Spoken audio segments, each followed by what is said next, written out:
कवर्धा को बड़ी सौगात, 306 करोड़ का मेडिकल कॉलेज का शिलान्यास, शिक्षा स्वास्थ्य विकास का नया अध्याय रचा। छत्तीसगढ़ का सबसे बड़ा टर्निंग पॉइंट, अमित शाह और सीएम साई के नेतृत्व में विकास की नई दिशा, नीतियों में बड़े बदलाव की तैयारी।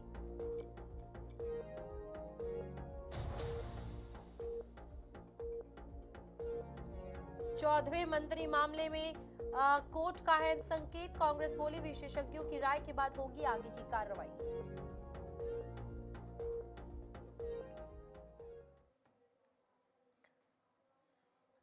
मुख्यमंत्री विष्णुदेव साय के आगमन के साथ जिले को मिली एक अहम सौगात, नवीन बस स्टैंड के पास 306 करोड़ रुपए की लागत से बनने वाले अत्याधुनिक मेडिकल कॉलेज का शिलान्यास किया गया। इस मौके पर विधानसभा अध्यक्ष डॉक्टर रमन सिंह, उप मुख्यमंत्री विजय शर्मा, सांसद संतोष पांडे और पंडरिया की विधायक भावना बोहरा भी मौजूद रही।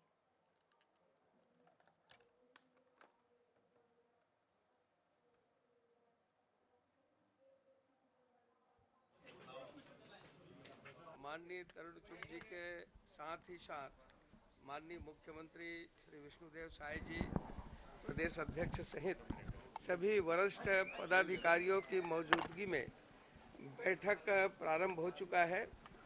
और सबसे पहले जो हमारे जिले के प्रभारी, विधानसभा के प्रभारी, संभाग के प्रभारी, सबसे व्यक्तिगत विस्तार से उनका परिचय और दायित्व बोध, ये हमारा दायित्व क्या है, हमको कौन से कार्य है करनी है जिसको हमको जवाबदेही पूर्वक करनी है, इस विषय में विस्तार से चर्चा प्रारंभ है। और आने वाले समय के लिए भी अनेक कार्य योजनाएं जिसकी चर्चा आपके समक्ष अभी मेरे पश्चात जो हमारे प्रवक्ता माननीय सीएम साहब भी और माननीय नितिन जी भी आप सबको दें। सर, एसआईआर को लेकर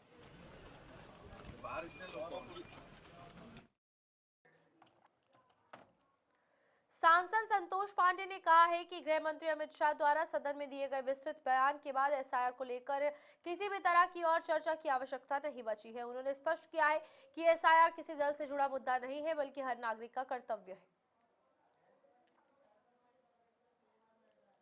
तरुण चुग जी के साथ ही साथ माननीय मुख्यमंत्री श्री विष्णुदेव साय जी, प्रदेश अध्यक्ष सहित सभी वरिष्ठ पदाधिकारियों की मौजूदगी में बैठक प्रारंभ हो चुका है।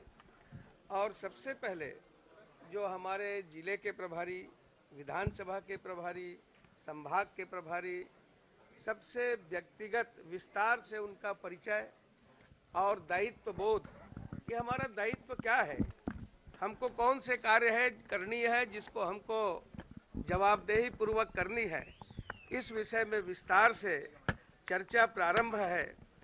और आने वाले समय के लिए भी अनेक कार्य योजनाएं जिसकी चर्चा आपके समक्ष अभी मेरे पश्चात जो हमारे प्रवक्ता माननीय वित्त मंत्री ओपी चौधरी ने कहा कि छत्तीसगढ़ एक ऐतिहासिक मोड़ पर खड़ा है। उन्होंने इसे राज्य की विकास यात्रा का सबसे बड़ा टर्निंग पॉइंट बताते हुए कहा कि केंद्रीय गृह मंत्री अमित शाह और मुख्यमंत्री विष्णुदेव साय के नेतृत्व में राज्य तेजी से आगे बढ़ रहा है।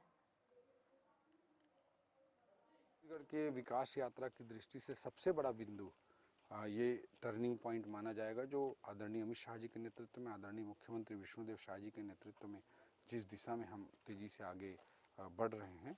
और आज मैं कह सकता हूं कि छत्तीसगढ़ के इतिहास का सबसे बड़ा टर्निंग पॉइंट होने जा रहा है। इससे छत्तीसगढ़ के विकास को, छत्तीसगढ़ में पर्यटन विकास को, वनोत्पादों के विकास को, आदिवासी भाई बहनों के विकास को, पूरे छत्तीसगढ़ के विकास को एक नई ऊंचाई और नई दिशा मिलेगी। इस टर्निंग पॉइंट के लिए निश्चित रूप से मैं आदरणीय अमित शाह जी को और आदरणीय मुख्यमंत्री जी को विशेष रूप से धन्यवाद देना चाहता हूं। और आने वाले समय में माओवाद के बाद क्या होगी, उस पर बड़ी योजना बनाकर बड़े विजन के साथ काम किया जाए। रायगढ़ में तेजी से चल रहे विकास कार्यों का वित्त मंत्री ओपी चौधरी ने स्थल निरीक्षण किया है। उनके साथ कमिश्नर, कलेक्टर और जनपद प्रतिनिधि भी मौजूद रहे। मंत्री ने ऑक्सीजन निर्माण और साथ ही साथ नालंदा परिसर, जीव रिवर फ्रंट, किसान राइस मिल में ऑक्सीजन उत्पादन और पहाड़ मंदिर परियोजनाओं की प्रगति को देखा है। उन्होंने अधिकारियों को निर्देश दिए हैं कि सभी काम गुणवत्तापूर्ण हो और तय समय सीमा पर पूरे किए जाएं, ताकि रायगढ़ के लोगों के जीवन में सकारात्मक बदलाव महसूस हो सके। रायगढ़ में ऑक्सीजोन निर्माण, नालंदा परिसर का निर्माण, केलो रिवर फ्रंट का निर्माण, किसान राइस मिल में ऑक्सीजोन का निर्माण, पहाड़ मंदिर का, इन सब परियोजनाओं के निरीक्षण के लिए हम लोग सब निकले हैं।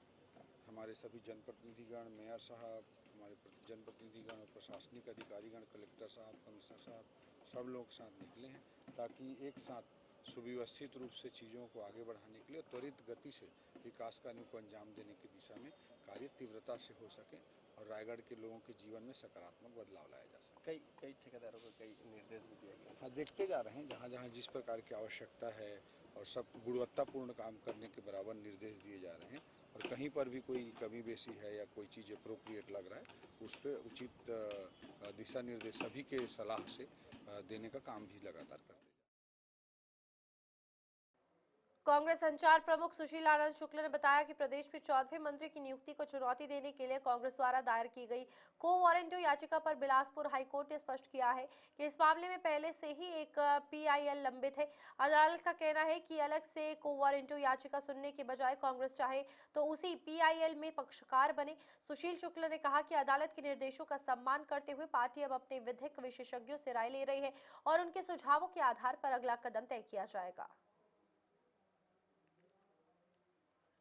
को लेकर हमारे द्वारा माननीय हाईकोर्ट बिलासपुर में एक को वारंटो याचिका लगाई गई थी, क्योंकि पहले से ही इस मामले में एक अन्य व्यक्ति ने पीआईएल लगाया हुआ था, इसलिए हमने इसमें को वारंटो याचिका लगाई थी। अब माननीय अदालत ने कहा है कि क्योंकि पहले से इसमें एक याचिका पीआईएल लगी हुई है तो को वारंटो हम नहीं सुनेंगे। यदि आपको इसमें इंटरवीनर करना है, याचिका लगानी है, तो जो पहले से याचिका लगी हुई है पीआईएल उसमें ही आप इंटरवीनर बन जाइए।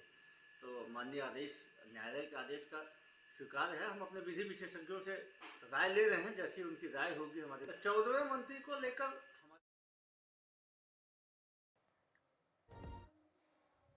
पूर्व विधायक विकास उपाध्याय ने पीएम पोषण स्कीम को लेकर राज्य सरकार पर गंभीर आरोप लगाए हैं। उन्होंने कहा कि केंद्र सरकार द्वारा स्पष्ट सर्कुलर जारी होने के बावजूद जिसमें पोषण आहार में एल्यूमीनियम के बर्तनों के इस्तेमाल को खतरनाक बताया गया है, राज्य सरकार ने 27 से 30 हजार एल्यूमीनियम कुकर खरीदकर पूरे प्रदेश में सप्लाई किए हैं। उपाध्याय का दावा है कि 7 से 8 करोड़ की लागत से हुए इस टेंडर में भारी भ्रष्टाचार और कमीशनखोरी हुई है। भारतीय जनता पार्टी वह पार्टी की डबल इंजन की सरकार और लगातार सरकार में किस प्रकार से भ्रष्टाचार और कमीशनखोरी चल रही है ये सामने निकल कर आ रहा है। पीएम पोषण स्कीम के माध्यम से जो कुपोषित बच्चों को भोजन दिया जाता है उसमें इस्तेमाल किए गए एल्यूमिनियम के कुकर को लेकर एक बड़ा भ्रष्टाचार। 28 से 30 हजार कुकर पूरे प्रदेश में बांटे गए। सेंट्रल गवर्नमेंट के सर्कुलर के बावजूद, जिस सर्कुलर में खास तौर पर लिखा गया है कि एल्यूमिनियम के बर्तन का उपयोग पोषण आहार में नहीं करना है, उसके बावजूद राज्य सरकार ने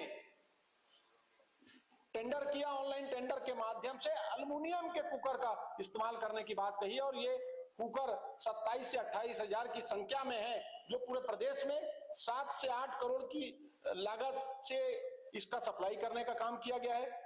बच्चों को मौत के मुंह में ढकेलने का काम भारतीय जनता पार्टी की सरकार के द्वारा किया जा रहा है। मोदी की गारंटी की बात करते हैं, मोदी की गारंटी पर के नाम पर काम की बात करते हैं, लेकिन जो भारतीय जनता पार्टी की केंद्र की सरकार ने जो सर्कुलर जारी किया जिसमें खास तौर पर एल्यूमिनियम के बर्तन से क्या क्या बीमारी होगी उसके बारे में उल्लेख किया हुआ है, उसके बावजूद भारतीय जनता पार्टी की सरकार कमीशनखोरी और भ्रष्टाचार करने के लिए ये जहर वाला जो जहर पकाने का काम कर रहा है, ऐसे कुकर को बच्चे लोगों के सामने उनके खाने पर। डोंगरगढ़ ब्लॉक की बागरेकसा, ठाकुर टोला और मढ़ियान सीमतियों में धान की आवक लगातार बढ़ रही है, लेकिन उठाव रुकने से दिक्कतें बढ़ती जा रही हैं। सीमती पदाधिकारियों का कहना है कि इस बीच खरीदी बफर लिमिट से काफी ज्यादा हो चुकी है। पिछले साल भी उठाव में देरी से सूखत का नुकसान झेलना पड़ा था और इस बार भी हालत वहीं जा रही है। स्थिति नहीं सुधरी तो 15 दिनों में खरीदी बंद करने की नौबत आ सकती है। सीमतियों ने शासन प्रशासन से तुरंत उठाव शुरू करने की भी मांग की है।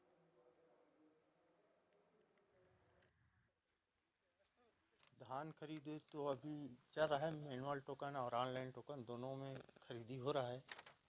अभी तक स्थिति 16,825.20 क्विंटल खरीदी कर चुके हैं और उठाव की स्थिति अभी शून्य है। कितने रजिस्टर है जिसमें से 265 अभी बेच चुके हैं। लेटर वगैरह दे रहे हैं, होगा करके बोल रहे हैं, फिर भी अभी तक तो नहीं हुआ। नाम और पद बता दो। मेरा नाम ओम कुमार यादव। सर, मैं मड़ियान मतलब समिति प्रभारी फड़ प्रभारी हूँ, पुनीत कुमार देवांगन। समिति में जो खरीदी हुआ है 8,500 कुंटल धान का खरीदी हो चुका है और समिति का जो बफर स्टॉक है 7,200 कुंटल का है। अभी तक उठाव मतलब नील है। सर, लगभग 550 किसान रजिस्टर्ड हैं, जिसमें से 181 किसानों ने धान बेच दिया है। टोकन सर सभी जितने भी छोटे किसान हैं, मतलब जो जिसका 2 एकड़ तक का रकबा, उनको टोकन सब दे दिया गया है और जो बड़े किसान कुछ बचे हैं उनको मतलब कुछ दिनों में टोकन दे दिया जाएगा। उठाव से लेकर अभी तक शासन प्रशासन से कोई बातचीत नहीं हुई, क्योंकि हमारा सुकमा जिले में 33 लाख के इनामी 10 माओवादी कैडरों ने आत्मसमर्पण कर दिया है। 12 दिसंबर 2025 को हुई इस कार्रवाई को प्रशासन और सुरक्षा बलों की संयुक्त रणनीति का बड़ा परिणाम माना जा रहा है। आत्मसमर्पण करने वाले सभी माओवादी विभिन्न रैंकों एसीएम, पीपीसीएम, सीवाईपीसीएम, एलओएस और पीएम से जुड़े थे। कई पर 5 से 8 लाख रुपए तक का इनाम घोषित था, जो उनकी गतिविधियों की गंभीरता को दिखाता है। माओवादी कैडर्स 10 की संख्या में जो दरबार डिविजनल कमेटी और पीएलजी बटालियन नंबर 1 के कैडर्स है, उन्होंने AK-47 एक संख्या में है और 2 संख्या में SLR राइफल, एक स्टन गन और एक BG लॉन्चर सहित समाज के मुख्य धारा में शामिल होने के लिए सामने आए थे।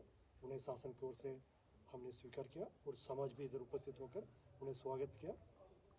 आज के इस अवसर पर मेरे साथ जिला सुकमा के पुलिस अधीक्षक श्री किरण चौहान, कलेक्टर सुकमा श्री देवी। पुरानी रंजिश के चलते युवक धीरज साहू की नृशंस हत्या का अंधा कत्ल पुलिस ने सिर्फ 3 दिनों में सुलझा दिया है। 1 दिसंबर को धीरज के गुम होने की रिपोर्ट दर्ज हुई थी और 7 दिसंबर को घोड़ा मार्ग के बांधा तालाब में संदिग्ध स्थिति में शव मिलने से पूरे क्षेत्र में सनसनी फैल गई थी। शव की पहचान धीरज साहू के रूप में हुई। एसएसपी रजनीश सिंह के निर्देशन में एसएसपी ग्रामीण, एसडीओपी थाना Kota police, ACCU team, FSL और डॉग स्क्वाड ने संयुक्त कार्रवाई करते हुए मामले की परतें खोली और हत्या की गुत्थी सुलझाने में सफलता हासिल की। गुमनसान की रिपोर्ट प्राप्त हुई थी। 25 वर्षीय युवक धीरज साहू जो रात में अपने पोल्ट्री फार्म में घोड़ामार में ही जो स्थित है वहां सोया हुआ था। सुबह वहां नहीं मिलने से उसके पिताजी ने गुमनसान रिपोर्ट दर्ज कराई थी। तब से लगातार उसकी पता तलाश की जा रही थी। दिनांक 7 दिसंबर को प्रातः वही गांव स्थित एक बांधा तालाब है जहां पर एक अज्ञात शव संदिग्ध अवस्था में मिला, जिस पर तत्काल पुलिस अधीक्षक महोदय द्वारा इसमें पता तलाश और विवेचना के हेतु निर्देश दिए गए थे। उसमें तुरंत पुलिस की team, FSL, dog squad, ACCU की टीम, थाना कोटा की टीम वहां घटनास्थल पर पहुंचे और मर्ग का पंचनामा इत्यादि किया गया और शॉर्ट पीएम रिपोर्ट प्राप्त की गई, जिसमें कि हत्यात्मक प्रकृति का पाए जाने से इसमें तत्काल हत्या का अपराध पंजीबद्ध किया गया और जांच की गई। उससे संबंधित बहुत से सीसीटीवी फुटेजेस और कई।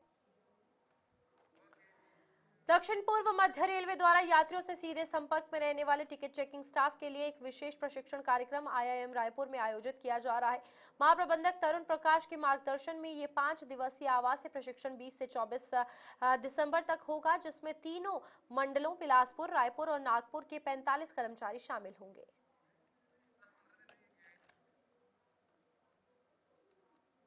नमस्कार।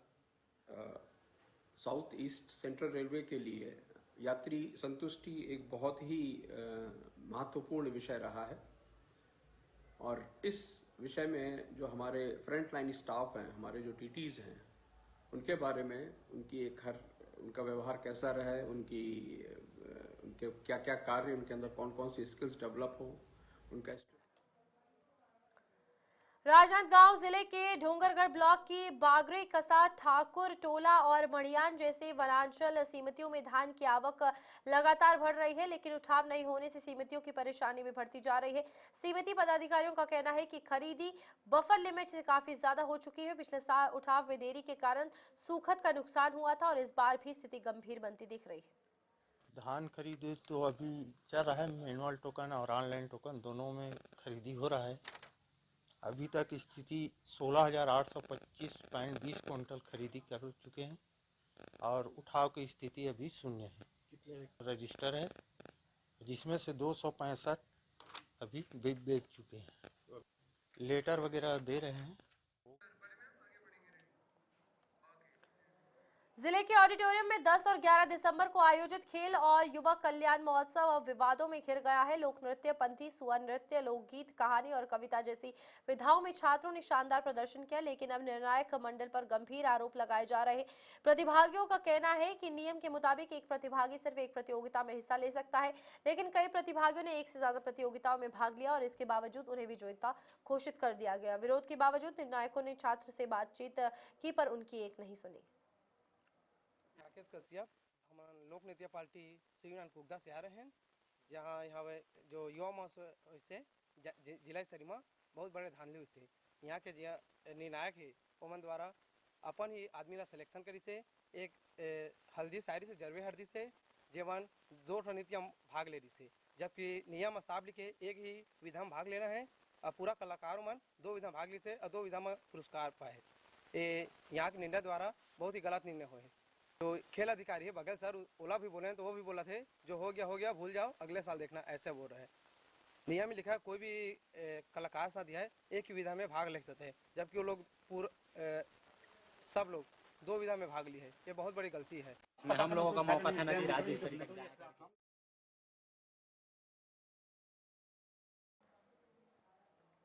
चलिए, खबर छत्तीसगढ़ में अभी के लिए इतना ही। नमस्कार।